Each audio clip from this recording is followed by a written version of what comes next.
I'm Thanos, not the one from the Avengers. This is the typical joke that I make whenever I present something.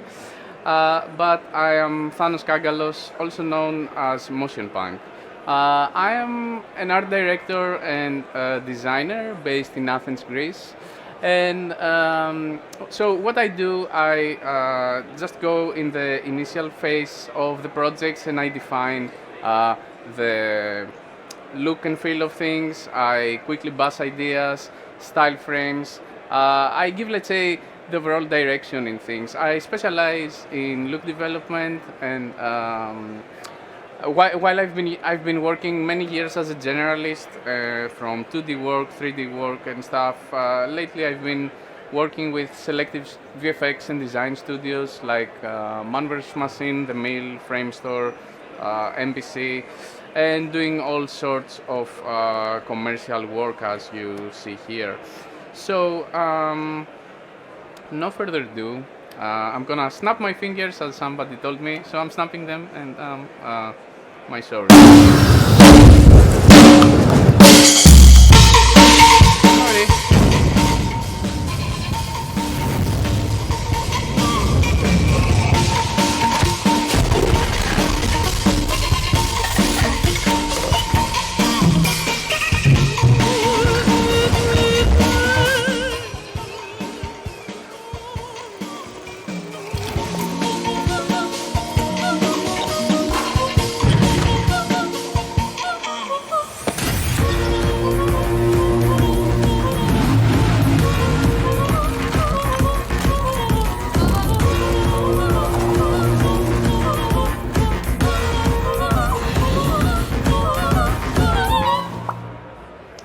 Thank you. So, I'm gonna discuss today about art direction and Cinema 4D. I love Cinema 4D for that reason because it can help me quickly solve very technical problems with artistic approaches, right? And a good excuse for that is a project that I was invited in 2020 from Elastic in Los Angeles. At the time, I was a creative director and partner at Yeti Pictures with my friend Ton Zagoreos. So, Elastic comes to us with an ask about designing the main titles of an American series called Coyote. So, it's 2020, it's early pandemic, and it's the first time that everybody is working remotely. We don't have access to our render farms. Me, Tony, and Jeff Hahn, the creative director at the time from LA, we have 1 month to demystify how to pull a title sequence together. So, Coyote is a show for Paramount Pictures, directed and produced by Michelle McLaren. Michelle is a female director known for her work regarding Breaking Bad, Game of Thrones, Better Call Saul, among many other stuff. So, despite all the difficulties, it was a no-brainer for us to say no, accept the challenge, and try to work remotely for the first time for such a big project, let's say.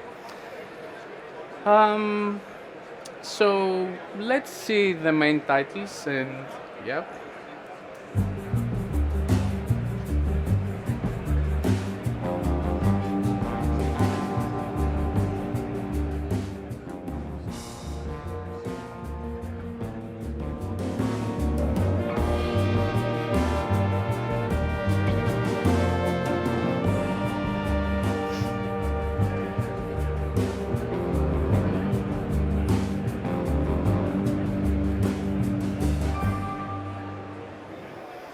Yeah, so this is the main piece the final piece that came out, and we're gonna discuss today about some shots and about the process of this whole thing right here.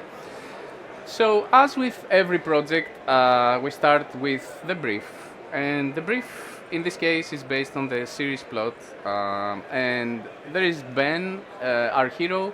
He's a border patrol officer in the United States and Mexico border, and he retires and goes to live to Mexico, so his perspective changes about the whole immigrant thing and other stuff. So our job, let's say, it was mainly to depict our hero's journey, right? This was just a simple idea, but we have to find a nice way to depict all this process. And because, as I was saying, we had just 1 month to complete this thing, we started, our initial explorations were like more 2D oriented. Like we had some background stuff, which is images and 3D generated stuff. But the overall approach is much more to the bold typography, colorful, Mexican vibes. And as you see here, it says road to ensalada, which means road to salad, which is wrong. But when you do your initial explorations, you fail, right? You fail in everything. You quickly have bus typography, you have low-res renders, you have, but you have to quickly generate ideas in order for something to stick to the director. And speaking of sticking, this direction wasn't gonna cut it. So this is the frame that initiated this whole creative direction, let's say. This was a frame that I did at the end of my day while running out of ideas. And I was like, okay, what can I do really quick? I'm good at look dev and stuff. I also add a ton of depth of field in order to hide the things that are not looking good. And for some reason, yeah, Michel was excited and said, yeah, let's go on this style. So from there on, we went on a rampage with many style frames per day, many explorations to depict this journey, this map, some more, let's say, simple stuff, and then we ended up recreating actual locations in the map, like some Tijuana borders, some desert stuff, this field that is part of our hero's journey, and so on and so forth. So the approach for this, going from 2D to 3D, the project suddenly became very complex, right? So we had to find easy workflows so we can iterate quickly every day and have things going smoothly. Because we were talking about the journey and a map, and what better way to have, let's say, your diffuse texture and your locations from Google Maps, because Google Maps is such a great source of satellite images. And we were literally going on the Google Maps, finding locations of a desert or other places near the borders of Mexico, and we were screenshotting them and keeping the coordinates as well. And from there, we used World Creator, which is a terrain software, real-time GPU terrain software. But it has this special mode where you can go and grab the data from Google Earth, and it auto-generates, as you see, the terrains along with the textures. So this is a great base for us. You can start adding filters on top and make it even more natural. So this gave us the confidence to say that, yeah, this is a workflow we can quickly use every day, just an export from there, and yeah, this was a key to our explorations. So what you see here is we exported from World Creator the terrain, right? We remeshed it so it's a little bit less resolution, and as you see, just by adding the diffuse texture there, and playing with the light, we already have something really rich. Of course, it's not very accurate, the shadows are burnt in and stuff, but once we start scattering other things on top, as you see here, some trees and some small structures that represent the buildings, we starting having a much more, let's say, production value, a much more complexity, because you see the play here with the shadows and stuff, give us this three-dimensionality that this was lacking.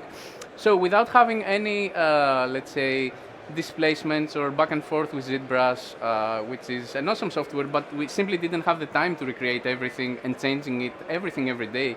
We had to be able to come up with quick and dirty solutions like this. And as you see, the structures are so simple.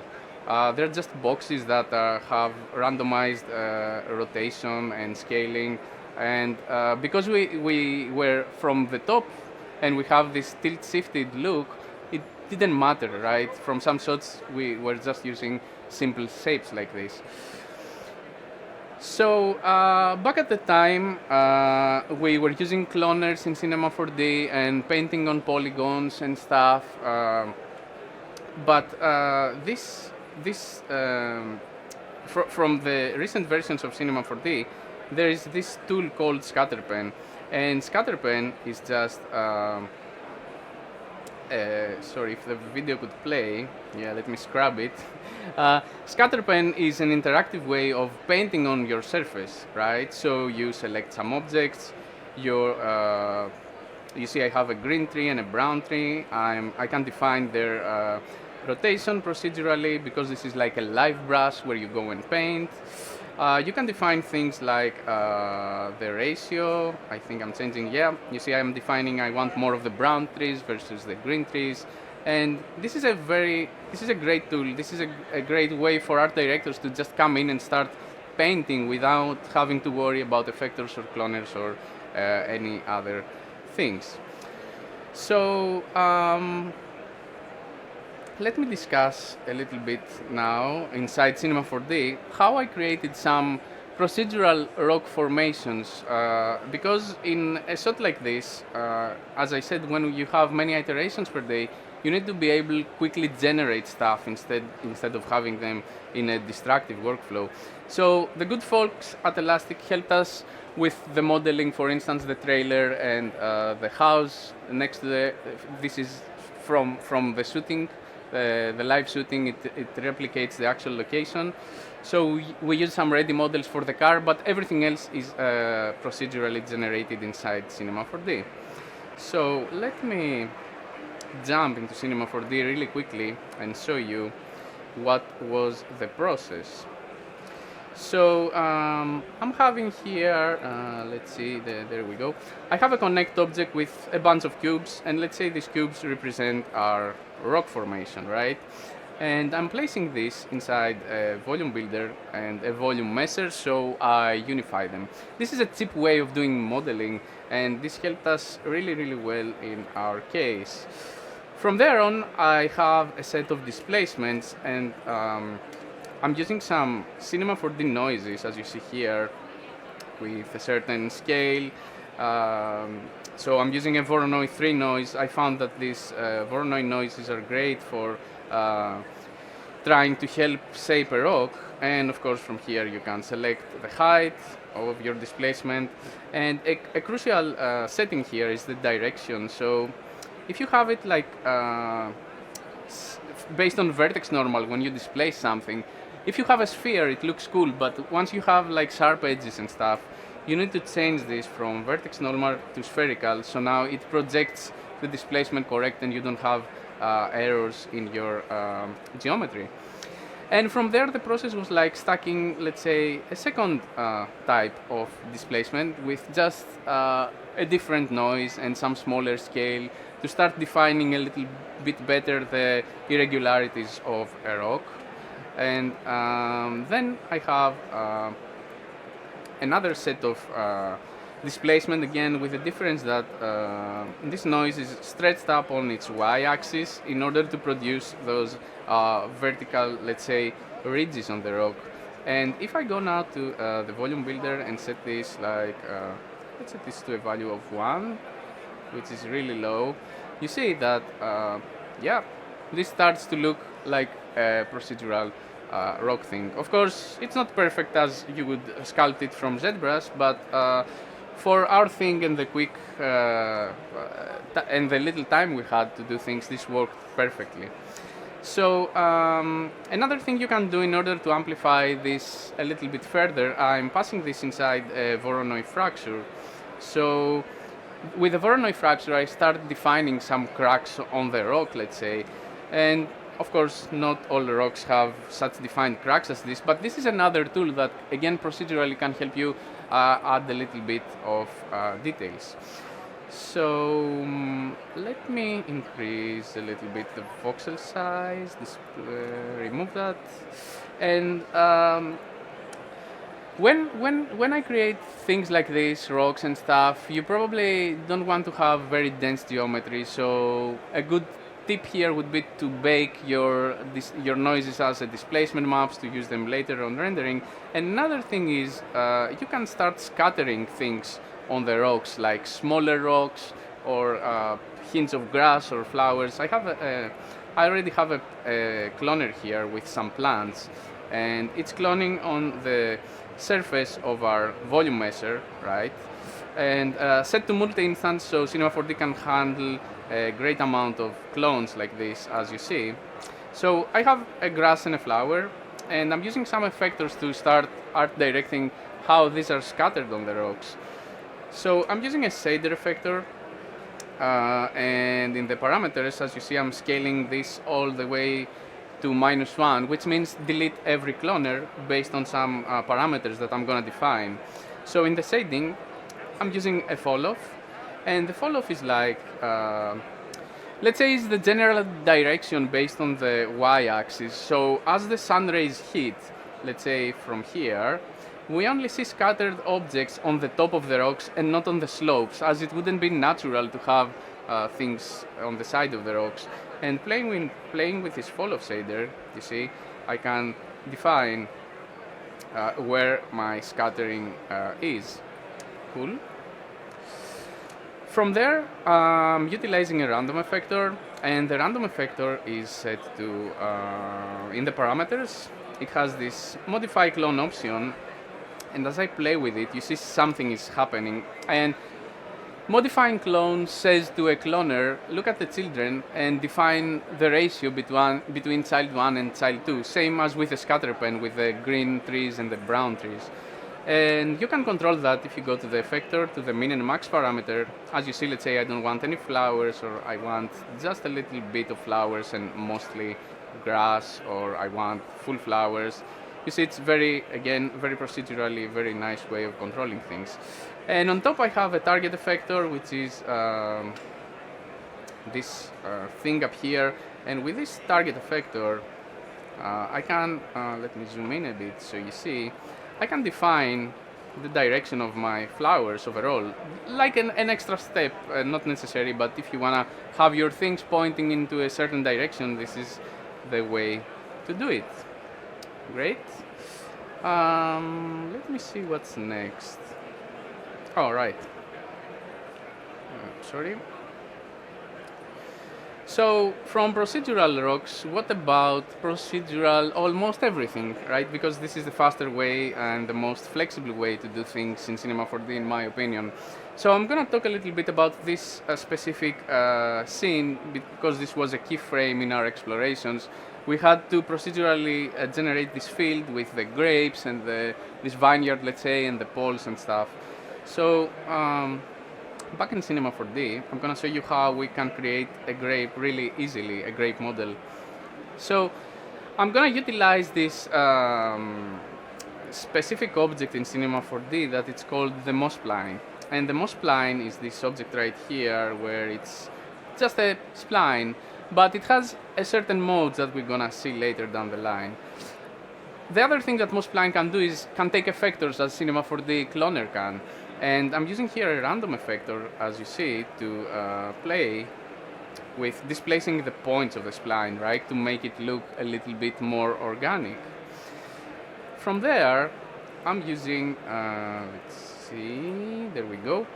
From there, I'm using a second cloner that I'm cloning into this main spline, right? And I have this, again, I'm cloning two moss splines on the moss spline, right? A bit mouthful, but it is what it is. And it's a big spline and a small spline, and I'm gonna show you how we're gonna fix this in a second. So as I was saying, moss splines have other modes than creating just a line, right? And one mode that was particularly useful here is the turtle mode. So as you see, by enabling the turtle mode, I have what is called an L system. So an L system is an algorithm that defines how plants grow in nature and how they're branching out and stuff. So if you go here to the values, you can just see, as I'm increasing it, I'm generating some more branching, So a very cool way to control your things. It has stuff like tropism, so imagine you're making a palm tree, so this could be the leaves looking down and stuff, and the movement, very, very nice mode. And this can be found here in the turtle. You see, it has some weird things. This is coding that actually says branch out and then open in certain degrees and stuff. Yeah, I don't understand anything of this. I just play with the ready stuff that Maxon is providing for us.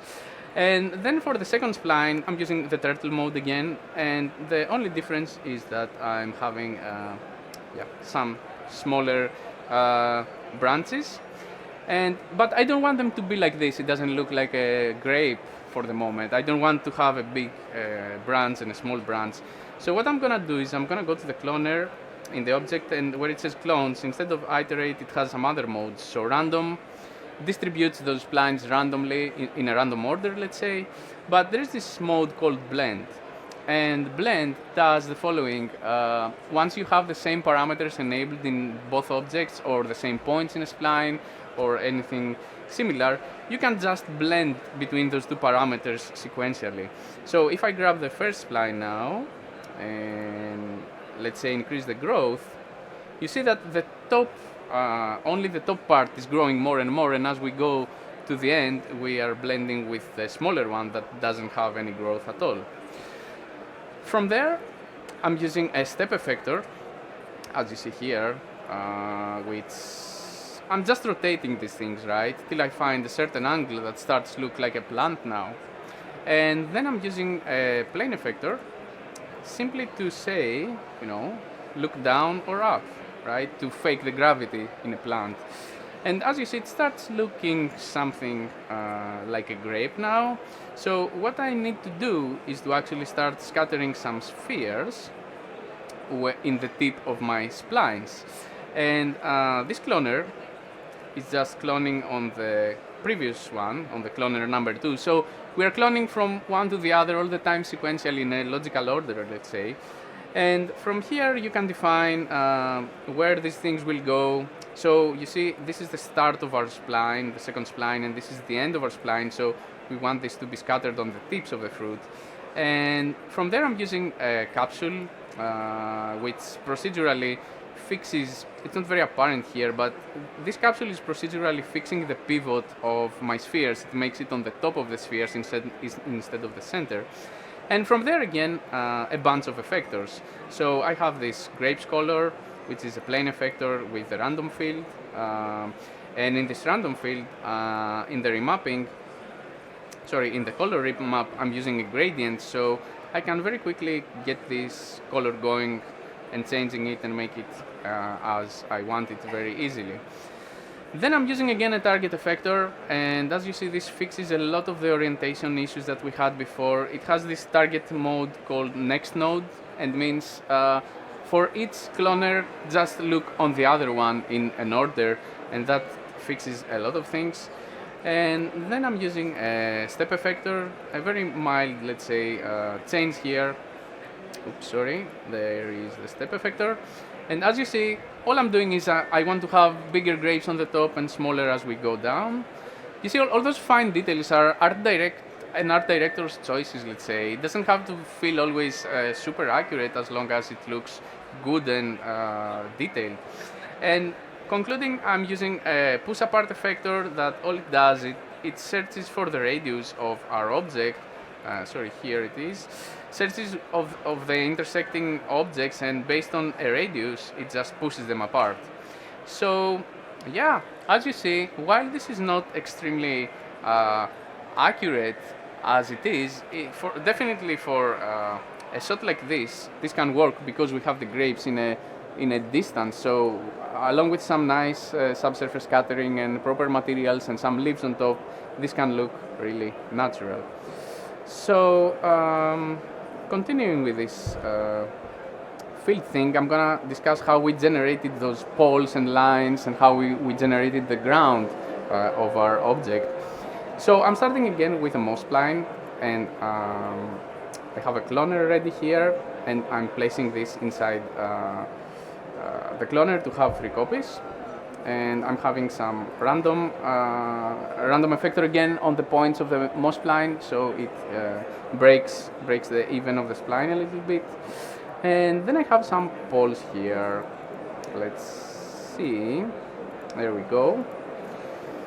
So as you see, I'm using a cylinder, and I'm using again this geometry axis that I was saying before, and now it's very clear what the geometry axis capsule does. It fixes the pivot of my object again procedurally without having to manually place it on the bottom.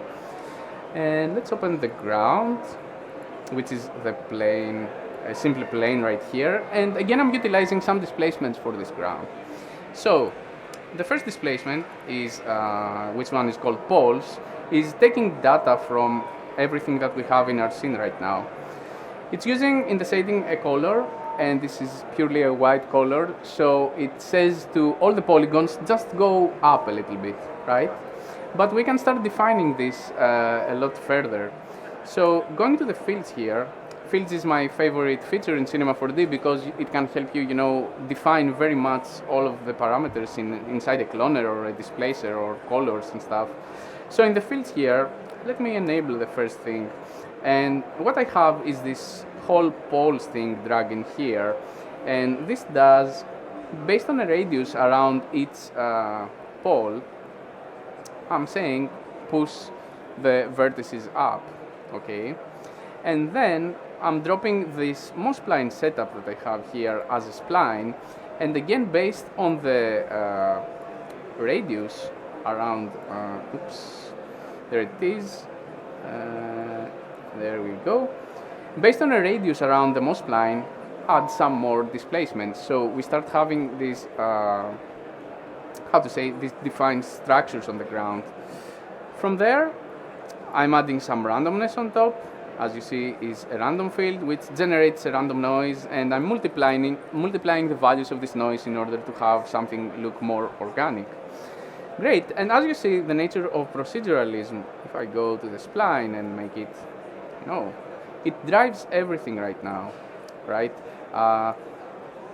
So again, for the ground, to finalize it, I'm adding just again a displacer with some random noise, and this starts to look more and more like the ground. We are missing though the wires, so if I enable this cloner, what I'm doing is I'm saying again, grab all this first setup here, make it an instance of it, so whatever I do to the first object, the bottom object follows exactly. And I'm using a cloner to define, how many of these wires do I want, and if I set this to endpoint, I can procedurally decide how to have this wiring on the field. And as you see, as I was saying, let's check. I always like to go on the very first item and check what's happening. So as you see, I can very quickly art direct this whole thing, and I can go and play with the points of the spline, and yep, you can see how this is working really, really nice. And this gave us the freedom to explore many types of fields really quickly, be able to connect stuff again really quickly. And yeah, this was another great thing, just displacements and just some clever and logical, let's say, scattering from things to things. Another thing, these are the poles from the previous example. When you have title sequences that are like very slow burn, you don't have extreme camera movements, extreme animation, we are trying to utilize many times the power of dynamics and physics to make everything look more organic, right? So it would be really boring if you had just a field and just, panning on it. So we need to make it more three-dimensional and more exciting. So what I have here is the previous poles, and I have a second cloner that has some planes inside, and I'm going to use this to generate some cloth. So I'm going to grab the first cloner and make it a collider, and I'm going to grab the second one and create a cloth. Cloth is one of my favorite features in Cinema 4D. I do lots of dynamics, I love dynamics and stuff, and this in the latest versions is GPU accelerated and is super improved, no collision problems or whatsoever. One thing before we start our mini simulation here, when you have cloth objects and soft body objects and all those deformational dynamic stuff, you need to make sure that they don't intersect on first frame, otherwise you're going to have errors in the simulation. So if I go to the effectors here that I already prepared, I have a random color, and I'm using a second effector, a step effector, to, you see, sequentially offset my objects just a little bit in order to avoid collisions on frame number 1. And now that the setup looks ready, let me press play. And as you see, something is happening. The cloth is working, is falling on the ground. So we need to go to our project settings, to simulation tab, and make gravity 0. So now if I press play, nothing is happening because I don't have any forces affecting my dynamics. But I already prepared here, I have a wind force which is pointing in this direction. So by enabling the wind, now you see that I'm having something interesting. The clothes go and hug the poles and stuff, which is really, really nice. And I can increase the friction here to, I don't know, maybe 10. So as the clothes are touching here, they're gonna stick to the colliders much easier. And from there, I can enable some turbulence that I have, and this suddenly looks really, really interesting. Although a very simple setup, but very, very nice in my opinion. And again, since we are procedurally setting up things, if I increase the number of clothes and press play, you see that how well Cinema 4D performs even with my poor Mac here, and adding a turbulence on top, and we're generating something really, really nice. And as you see, what I was mentioning, imagine these things floating in the wind, and now you're animating your camera just a little bit. Everything looks like much more organic and natural. Yeah, so another example that I want to show you is how we can generate some clouds inside Cinema 4D. Because clouds were playing a major role in our initial explorations. They were above many shots, and we want the clouds to have specific shapes and stuff. We try to generate our own clouds. So I'm having here a pyramid object. And let me enable the display tag so we see a wireframe representation in our viewport. And from there, I'm having, again, some cloners, right? I'm abusing the cloner object and the MoGraph module in Cinema 4D, as you see, all the time. So this cloner is cloning onto the pyramid, and it's cloning to distribution instead to volume. This means it doesn't clone on the surface, but it clones inside, tries to clone inside the, our pyramid. And I'm using a random effector here just to affect the scaling of the spheres a little bit. And then I'm using a second cloner with smaller spheres that clones on the previous one. Again and again iterating and cloning objects on top of objects, right, as you see here. And placing this whole system inside the volume builder that I already prepared, we start to see something ugly for the moment, but let's improve that. Instead of signed distance field, volumes have two fields, the signed distance, and as you see here, it has the fog volume. So fog is the mode that you need in order to create some VDBs and export them and re-import them in Cinema 4D and shade them as clouds.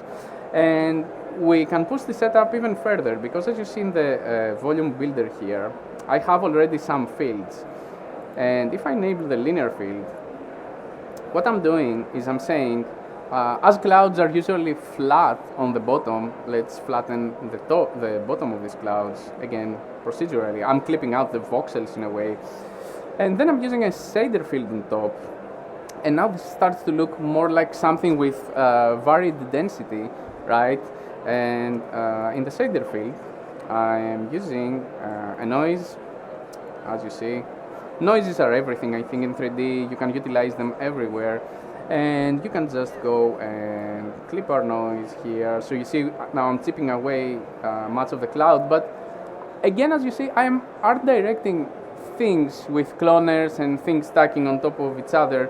And they all look similar because what is important, if I start changing my first cloner here, I'm gonna start changing the seed.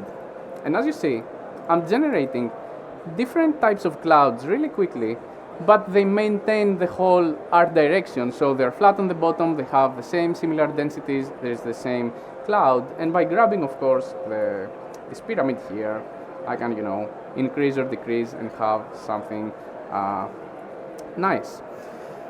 So here I'm demonstrating how, after creating all this thing, while keeping a low voxel count, as you see, this looks blobby for the moment, but I'm utilizing, I'm rendering in Octane, and I'm utilizing a mode that Octane has during render time, which is called volume displacement. So volume displacement is using noises, again, to just break apart the details, but on render time. This helps us not to make our viewports very heavy, and at the same time to have the proper amount of detail in our objects, but in a very, very efficient way. And as you see here, the fields are just working as before. I have the noises that I can clamp them, I can have the flattened bottom, and very quickly and very cheaply you can generate your own clouds instead of just going and buying VDBs or something. Cinema4D is super capable of every advanced operation that you can imagine, right? So yeah, this is how you can create procedural clouds, and with some nice materials and scattering and some nice lighting, you can have something looking really nice and realistic. Concluding this breakdown, I want to talk a little bit about how I always say embrace the shadows. So objects are always interesting when you don't fill them with lights, in my opinion. You don't have rim lights everywhere and stuff. And you let the shadows play a role in storytelling and in the shape of the objects, right? So I'm going to reference this great director here, Akira Kurosawa, which does what I was mentioning. He's using the nature, the elements of the nature to, as I was using the cloth, to make things more organic. And without having any camera moving or extreme animations, he just plays with lights, he plays with shadows. As you see here, he's just pushing objects. He's not pushing objects with the wind. That's what I do in Cinema4D. But what he's doing is using natural elements to give great depth in its shots and great natural movement without having too much action. So this is a similar approach that I did in this title. As you see, I'm always moving the light. You see the shadows growing, you see the shadows changing direction. You see we are revealing things where I'm just having some VDBs on top, and I'm moving the clouds, and then I'm starting revealing important details, because it's really important to guide the viewer's eye in places where you want. When you show someone an image, you want to have the brightest spots of the image to catch the viewer's eye, and not to have his eye roam around in the image. So this makes it really pleasant and much more easier to focus on the storytelling and what's going on. As you see here, I'm revealing the flags really slowly. Yeah, another thing that I want to talk about is that I consider myself an art director at my day job with those studios, but I am a tutor at night. What do I mean by that is that I am exploring Cinema4D. I'm doing tons of R&D with all its plugins. I use a lot of X particles. I'm using,